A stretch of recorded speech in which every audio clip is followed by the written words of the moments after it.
அருட்பெருஞ்சோதி. குபேரர் செல்வத்தை தன்னோட தம்பியான ராவணங்கிட்ட இழந்து மீண்டும் பெற்ற ஒரு திருத்தலம் தமிழ்நாட்டில் தான் இருக்கு. இது நிறைய பேருக்கு தெரியாது. அந்த திருத்தலம் தான் ஈரோட்டுக்கு அருகில் இருக்கக்கூடிய பவானி சங்கமேஸ்வரர் ஆலயம். இந்த ஆலயத்துக்குள்ள இருக்கக்கூடிய தல விருட்சம் இலந்தை மரம்.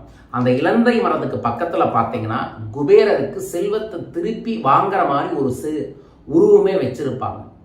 சங்கமேஸ்வரர் கோயிலில் சூட்சமமாக 3 விதமான ஆறுகளும் இணையுது. அதனால தான் அது சங்கம் அப்படின்னு நம்ம சொல்லுவாங்க.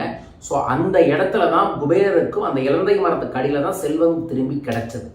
இந்த கார்த்திகை மாதத்தில் வரக்கூடிய சோமவார தினத்தில் யார் ஒருவர் அந்த மரத்துக்கு பக்கத்தில் போய் மனமாற வேண்டுதல் வைக்கிறாங்களோ அவர்கள் இழந்த செல்வம் எல்லாம் திரும்ப திரும்ப அவங்களுக்கு வரும்.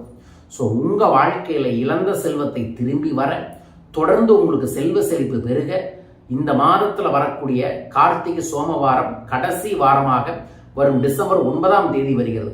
அன்றைய தினத்தில் நம்மளோட குபேரபீடம் சார்பாக கொங்கு 7 சிவஸ்தல யாத்திரை என்கின்ற செல்வ பரிகார யாத்திரையை ஏற்பாடு பண்ணியிருக்கோம். இந்த யாத்திரையில நீங்களும் கலந்து கொள்ளுங்கள். சங்கமேஸ்வரர் கோயில் ஆரம்பிச்சு திருச்செங்கோடு, கொடுமுடி, கல்யாண பசுதீஸ்வரர் ஆலயம், வெஞ்சமாங்கூடல், அதற்கப்புறம் நம்மளோட அவினாஷியில் இந்த நிகழ்வு முடியும். 7 கோவில்கள் ஒரே நாளில் சூரிய உதயத்திலிருந்து சூரிய அஸ்தமனத்துக்குள்ள பார்த்தா 7 ஜென்ம பாவங்களும் போகும். இந்த அற்புதமான யாத்திரையை தொடர்ந்து நம்ம செஞ்சுட்டு வரோம். ஈரோடில் இருக்கக்கூடிய ஈரோடு ஆதீனம் பாலாஜி ஐயாவின் ஆசீர்வாதத்தில் இந்த நிகழ்வு தொடர்ந்து நடக்குது. இந்த நிகழ்வில் கண்டிப்பாக நீங்கள் கலந்துக்கங்க. இந்த யாத்திரையில் உங்கள் பேரை பதிவு செய்ய கீழ்க்கக்கூடிய தொலைபேசிகளில் தொடர்பு கொள்ளுங்கள். ஒரே ஒரு நாள் இந்த யாத்திரைக்கு வந்து வாருங்கள். உங்கள் வாழ்வில் அற்புதங்கள் ஏற்படுவதை கண்கூடாக பார்க்க முடியும். இந்த ஆண்டின் கடைசி கார்த்திகை சோமவாரத்தில் வாருங்கள். சிவனாய் யாத்திரை செல்வோம்.